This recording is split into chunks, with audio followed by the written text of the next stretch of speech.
안녕하세요. 마지막 5강입니다. 5강에서는 지금까지 분석한 내용을 탐색적 데이터 분석이라는 관점에서 정리하고 소방안전 빅데이터 플랫폼에 대한 소개와 마지막으로 최신 인공지능 기술 동향과 이를 활용한 구현 가능한 소방안전 서비스를 몇 가지 제시해 보도록 하겠습니다. 1절은 탐색적 데이터 분석입니다.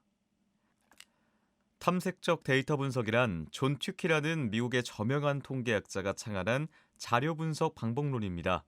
줄여서 EDA 분석이라고도 하죠. 이 존 튜키는 우리가 존재한다고 믿는 것들은 물론이고 존재하지 않는다고 믿는 것들을 발견하려는 태도, 유연성, 그리고 자발성이다. 이런 말을 했습니다. 다소 어려운 말이죠. 좀 더 설명을 드리자면 기존의 통계학이 정보의 추출에서 가설 검정 등에 치우쳐 자료가 가지고 있는 본연의 의미를 찾는 데 어려움이 있어 이를 보완하고자 주어진 자료만 가지고도 충분한 정보를 찾을 수 있도록 개발한 방법입니다. 대표적인 예로 박스 플롯을 들 수 있는데요. 이 탐색전 데이터 분석을 통해 자료에 대한 충분한 이해를 하고 보다 적합한 모형을 적용할 수 있습니다. 네, 아직은 어려운 분들을 위해 조금 더 쉽게 설명을 드리겠습니다.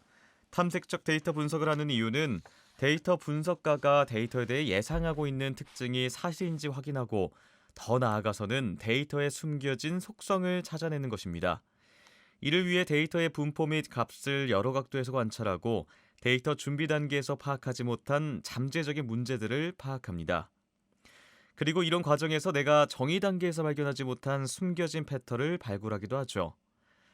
이 주어진 아래 왼쪽 그림을 보시면 이렇게 데이터를 차트로 표현하면 키와 몸무게의 관계처럼 한쪽이 커지면 다른 쪽도 같이 커지는 그런 선형 관계를 발견할 수 있습니다. 오른쪽 그림에서는 X축이 0일 때 많은 데이터가 밀집해 있다는 것을 알 수 있고 X축이 커진다고 Y축이 급격히 커지진 않지만 어느 정도 관계는 있구나 하는 숨겨진 특징을 발견할 수도 있습니다. 즉, 지금까지 배우셨던 판타스로 데이터를 다양한 각도로 가공하고 차트를 이용해 요리 보고 또 저리 보고 하면서 신세계가 보이기도 하는 것이죠. 자, 그래서 탐색적 데이터 분석의 일반적인 절차는 다음과 같습니다. 이 무엇보다 중요한 것은 데이터에 대한 질문을 많이 하는 것입니다. 우리가 누군가를 알아가기 위해서 많은 시간을 함께하고 많은 질문을 통해서 알아가는 것처럼 데이터를 잘 이해하기 위해 많은 관심을 질문으로 표현하는 것이죠. 그리고 질문에 대한 대답은 명쾌하게 시각화해서 표현하는 것입니다.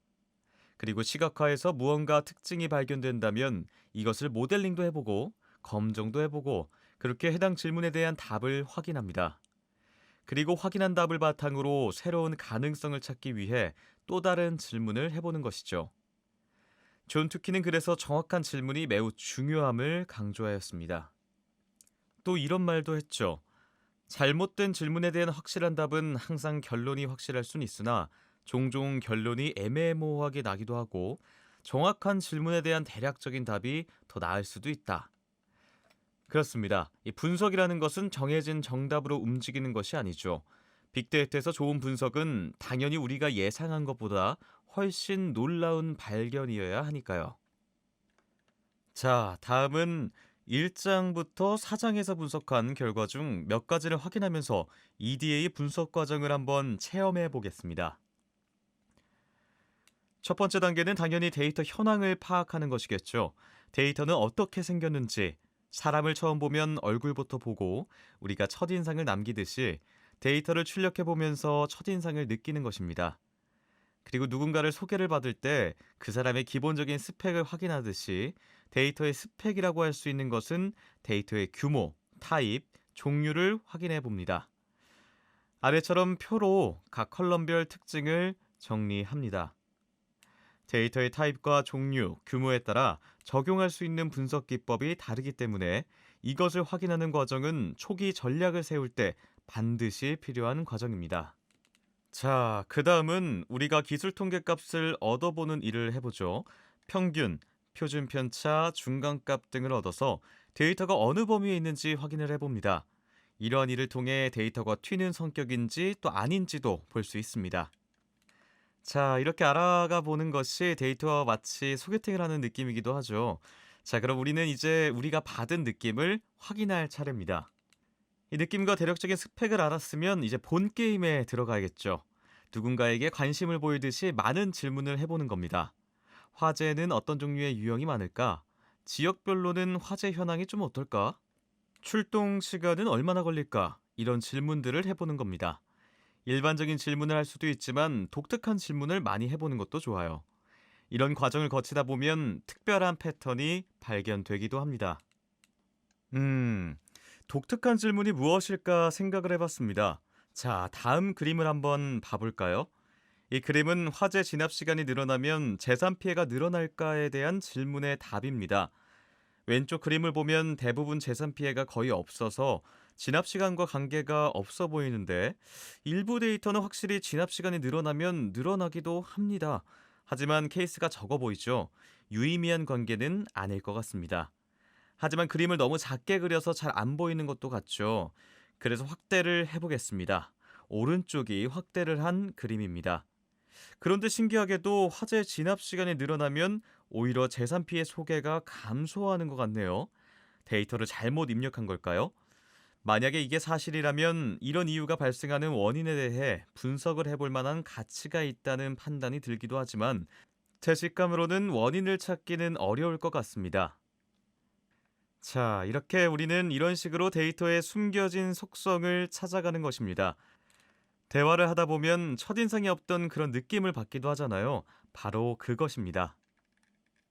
자, 다음은 시설별 화재 진압 시간을 박스플롯으로 그려보았습니다. 대부분 화재 진압 시간이 길지 않죠. 진압 시간이 큰 것 중에 임야가 보이네요. 면적을 생각해보면 당연하지 않나 하면서도 고개가 끄덕여지는 결과지만 특이한 것은 문화재 시설입니다. 뭔가 압도적으로 크지 않나요? 그럼 문화재 시설은 화재가 나면 진압이 어려운 걸까? 아닙니다. 예리하신 분들은 이미 아실 텐데 이 문화재 시설의 화재의 경우는 수가 너무 적어서 의미 있는 결과라고 보긴 어렵습니다. 딱 4건 있었지요. 다른 화재는 조기 진압되는 사례가 많아서 평균이 당연히 낮게 잡히지만 문화재는 특별한 케이스로 이해해야 될 것 같습니다. 이와 같이 데이터 분석은 누군가를 알아가는 과정과 같아서 단면적으로 이해하려고 하면 실수를 할 수 있습니다. 이게 바로 EDA 분석인데요. 이렇게 데이터를 잘 알게 되면 우리는 더 적절한 분석 기법을 결정할 수 있겠죠. 자, 다음은 소방안전 빅데이터 플랫폼에 대한 소개를 하겠습니다. 소방안전 빅데이터 플랫폼은 화재 재난, 스마트시티, 소방시설, 화재보험, IoT, 소방 장비, 특수 재난 등의 데이터를 데이터 마켓을 통해 제공하고 데이터 관련 서비스를 제공합니다. 소방 재난안전 빅데이터 포털 서비스라고 할 수 있겠습니다. 소방 안전정보 빅데이터 포털 서비스는 국민의 안전과 소방산업의 혁신을 지원하는 데이터 개방 공유 유통 거래 기반 플랫폼인 소방안전정보 빅데이터 허브를 구축해 소방산업 업체와 종사자, 관련 학회 및 대국민에게 양질의 특화된 소방안전 및 소방산업 분야 빅데이터 서비스를 제공합니다. 그래서 화학재난센터의 화학재난 특성 정보나 소방재난정보, 스마트시티 센터의 스마트시티 재난분석 정보, 재난대응정보, 소방산업정보센터의 소방용품 관련 데이터, 또 소방산업 수요 통계 정보나 화재보험 정보센터의 특수건물 화재 삽고 정보, 안전점검 결과, IoT 기술센터의 센서 설치 및 센싱 정보재난 상황 및 예측 정보 등을 개방할 예정입니다. 자, 이렇게 다양한 안전 관련 데이터가 보이니까요. 데이터 분석가인 저로선 빨리 활용해보고 싶은 마음도 불끈불끈 샘솟습니다. 자, 다음은 플랫폼 및 센터 소개를 할까 합니다. 연구기관은 원본 데이터를 가공 및 재구성하고 분석해 연구에 활용하고 소방산업과 유통거래에 소방안전정보를 제공하며 대국민에게는 국민 생활안전정보를 그리고 또 유관센터에게는 재난 예방 대응 정보를 제공할 예정입니다. 안전에 대한 4차 산업혁명에 기여할 수 있을 것 같아 너무 기대가 되는데요. 많은 데이터가 공유되고 또 이를 활용하는 분석가들이 많이 참여해서 안전한 대한민국의 미래를 만들 수 있는 좋은 서비스가 되었으면 합니다. 자, 이제 저희 강의도 마지막 단계에 왔습니다. 아쉬움이 남지만 남은 내용까지 최선을 다해보겠습니다. 마지막 4절에서는 빅데이터를 활용해 고도화된 분석을 할 수 있게 하는 최신 인공지능 기술을 소개하겠습니다. 인공지능이란 사람과 유사한 지능을 가지도록 인간의 학습 능력, 추론 능력, 지각 능력, 자연어 이해 능력 등을 컴퓨터 프로그램으로 실현하는 기술입니다. 무슨 말인지 와닿진 않죠. 다음 슬라이드에서 보다 쉽게 설명하도록 하겠습니다. 인공지능은 1960년대부터 언급되어 온 오래된 연구 분야입니다. 그동안 많은 발전이 있었는데 최근에 와서는 크게 주목받은 이유로 바로 딥러닝이라는 기술이 기존에 해결하지 못했던 복잡한 문제를 해결했기 때문입니다. 그것은 바로 인간의 눈과 귀와 입을 대체하는 것이죠. 눈은 시각 분야입니다. 사람처럼 보는 것을 말하고요. 귀는 음성 분야겠죠. 사람처럼 정확히 들을 수 있는가를 뜻합니다. 마지막으로 입은 자연어 분야인데요. 사람은 자연어로 된 글을 읽을 수 있고 이해합니다. 이와 같이 사람의 능력을 흉내내는 것을 인공지능이라고 합니다. 최근에는 이 세 가지 능력을 넘어서 후각, 뇌와 같은 분야도 도전을 하고 있죠. 대표적으로 구글의 전자코가 있고 또 소설을 쓰고 음악을 만드는 창작 기능이 대표적이라고 할 수 있겠습니다. 이 딥러닝이 만들어온 인공지능은 빠른 발전을 이루어 정확히 듣고 보고 읽는 능력을 어느 정도 갖추기 시작했습니다. 그래서 최근에는 단순히 정보를 해석하는 능력을 넘어서 이를 통해 상황을 추론하는 단계까지 오고 있죠. 지금 눈앞에 보이는 사람이 무슨 일을 하고 있는 거지? 이런 상황을 이해할 수 있다는 겁니다. 그리고 상황을 이해하기 시작한 인공지능은 곧 행동을 할 수도 있게 됩니다. 멀지 않은 미래에 행동하는 인공지능이 곧 서비스가 될 것이고 많은 상황이 바뀌게 될 겁니다. 대표적으로 자율주행 자동차가 있죠. 이런 시대에 대비해 우리는 데이터 분석에 대한 기초 인프라를 잘 갖추어 나가야 할 것 같습니다. 자, 그러면 이제 현실적인 인공지능의 기술 성숙도는 어느 정도 왔을까요? 시각, 음성, 자연으로 대표되는 인공지능 기술의 중요도와 성숙도는 다음과 같습니다. 시각 분야인 이미지, 영상 인식 분석은 기술 중요도와 성숙도 모두 높습니다.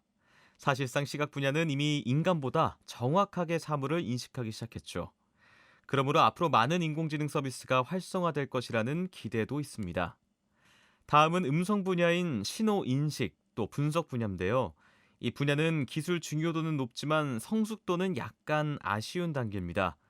집에 음성 스피커 하나씩은 다 있으실 텐데 확실히 주변 잡음이나 또 원치 않은 결과가 종종 나오게 되고 있습니다.